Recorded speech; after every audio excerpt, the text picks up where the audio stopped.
all guidance, all true guidance, and all true knowing comes from the one, the source.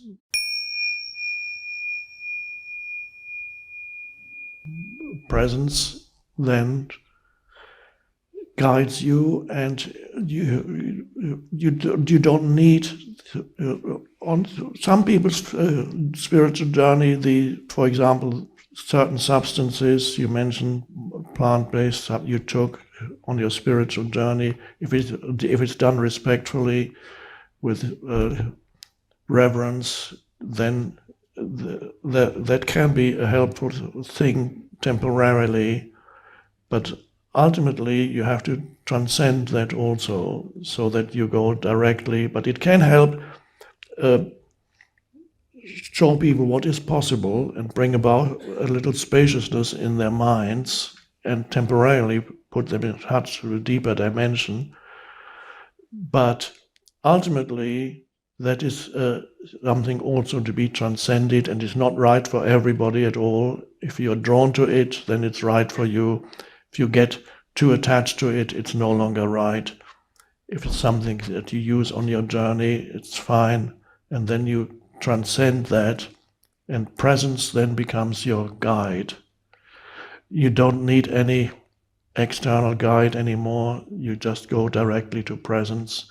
Because any guide that you go to, that again is connected to the previous question, any guide that you go to, where do they get, if the knowledge or the wisdom that they transmit to you, where do they get it from? Is it because they are more knowledgeable, or are they more deeply connected to the one consciousness than you are? So ultimately, all guidance, all true guidance, and all true knowing comes from the one, the source. This is an emanation from the source of all life. Consciousness itself is an emanation from the one source of life that is transcendent, that does not exist in space or time. Like the sun emanates the light. The light is still connected to the sun. It's whether the light is in some way is still part of the sun. Consciousness emanates from the one transcendent source of all life, which has no location in space or time. It is transcendent. If God means anything, then that is what God means. It's the transcendent source of all life that shines into this world, into this dimension, as consciousness. So the consciousness in you is a ray of coming from source, so to speak. So the consciousness you can sense in yourself emanates from God. I don't use that word very often, so I have to. God emanates. It emanates from the source of all life, like light emanates from the sun. This is why in some traditions people speak of God realization, and in some traditions they even say things like, when they connect with the deep I, they make statements like the mystics of Sufism, for example.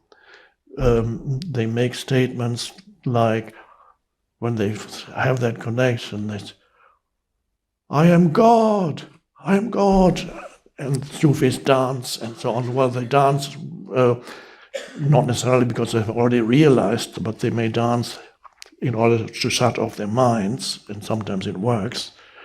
They say, I'm God. Of course, that's not favorably received by others, and usually you get stones thrown at you if you say you're God, particularly in Islam, but even in Christianity used to be the case. If you said, I'm God, I mean, you wouldn't survive for very long in the Middle Ages.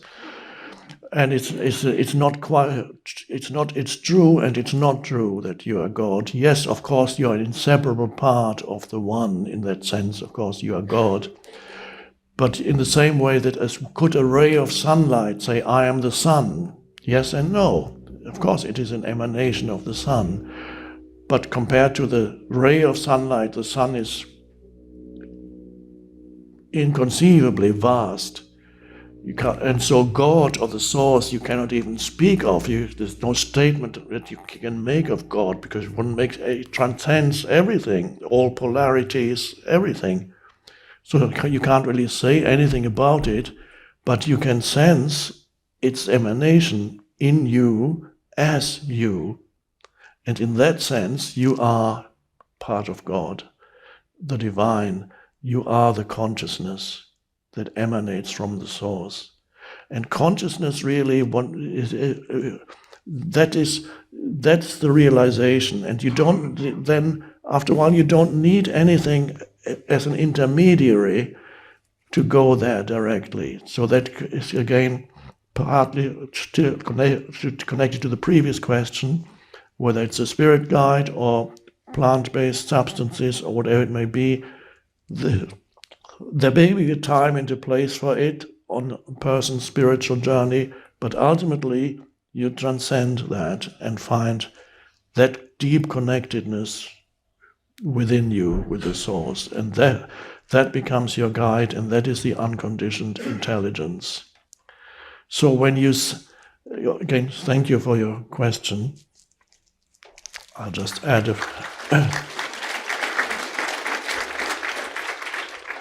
to know yourself as consciousness is the most amazing liberation of. It's not the liberation of the person, it's the liberation from the person, because the person was a misperception of who you are, a form identity, a misperception of who you are.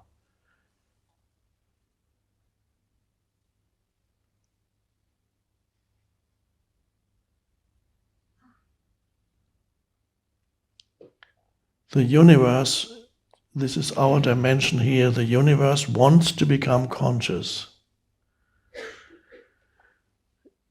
And it expands, the consciousness of the universe grows, expands. So there's gradually, you could say, the light of the source gradually comes into this dimension more. So there's a growth of consciousness throughout the entire universe. And I'm sure it's on millions of planets, billions of planets. Consciousness is growing in different forms, incarnating. So the consciousness, the most amazing thing about the universe is not the fact that there are billions of suns in our galaxy alone, but there are billions of galaxies. Each galaxy is an entire world consisting of billions of stars. It's completely inconceivable. And the vast spaces in between, completely inconceivable to the human mind. You know the speed of light, it's in kilometers, it's 300,000 per second, 300,000 kilometers per second. So the light, the reflected light from the moon takes about 1 second to reach us. The light from the sun takes 8 minutes to reach us. From here to the center of our galaxy, if I remember correctly, where there is a black hole, from where we are to the center of our Milky Way galaxy, light takes about 30,000 years.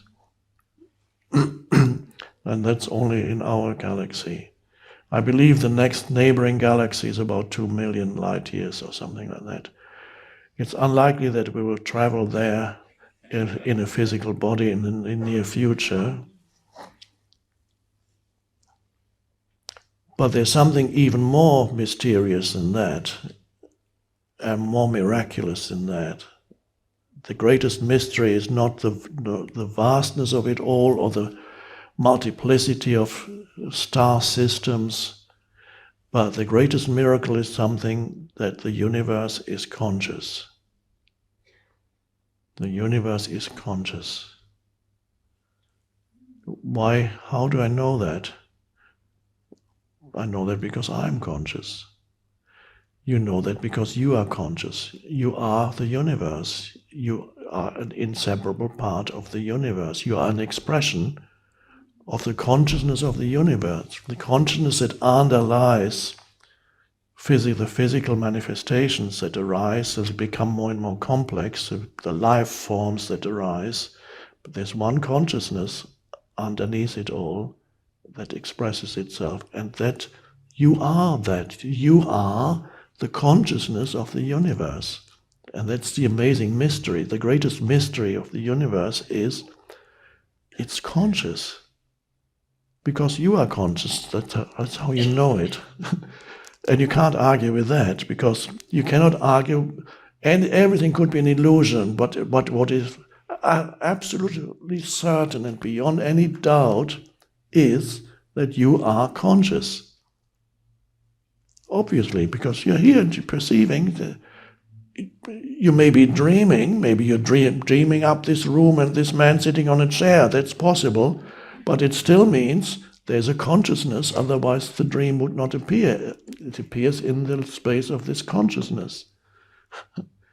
So the one thing that's beyond any doubt in you is that you are conscious, and even that is not absolutely correctly expressed, because when I use language, duality creeps in. If I say you are conscious, it already creates a duality of you and conscious. You are as if conscious were an attribute to you, who you are. But to put it more accurately, you are consciousness. The essence of who you are is consciousness. And that is beyond doubt. Now, consciousness is invisible. Even the mental manifestation of consciousness as thought is invisible. In fact, you are almost completely invisible, you as a human being. What you see is only the surface appearance of the physical body. Every thought exists, even thinking, which is a manifestation of consciousness, exists in an invisible realm. You can open up, the surgeon can open up your brain, hopefully he won't. He could open up your brain and look for a thought, a memory. Your brain is where you have countless memories. Go back to your childhood. See the teacher you had at 10 years of age, either the one you liked or the one you didn't like. Go there. See the teacher, and you're sitting in the classroom, and there's the teacher, and then you're walking home, and you're opening the front door, you're 10 years old, and you're walking into your living room. Now, when I say this now, your memory can go there, and actually, yeah, you remember many, many details. You didn't even know it. But what is that memory? Where was it stored? Were there atoms and molecules that contained the image of your living room and your teacher you had when you were 10 years old? Could a surgeon who ever find the memory of the living room in their head that when you were 10 years old by using a powerful microscope? There's that thought, and there's that. We don't even know what a thought is. We don't know how it lives in you. And scientists say everything is matter. That entire consciousness is a byproduct of matter, is a byproduct of the chemistry of the brain. And yet, when they look at the chemistry of the brain, they can't find a single thought, let alone the memory of your teacher. plus a million other memories. How do they live in you? As atoms and molecules, or as chemical substances in a kind of soup in the brain? It's all invisible. It does not exist in the material realm. And although there is a connection between consciousness and the physical brain, there's a connection, but it is a connection in the same way there's a connection between a radio receiver and the music that it plays, or a television. And so it's a medium through which consciousness can express itself in this world, but it is not produced. Matter does not produce consciousness.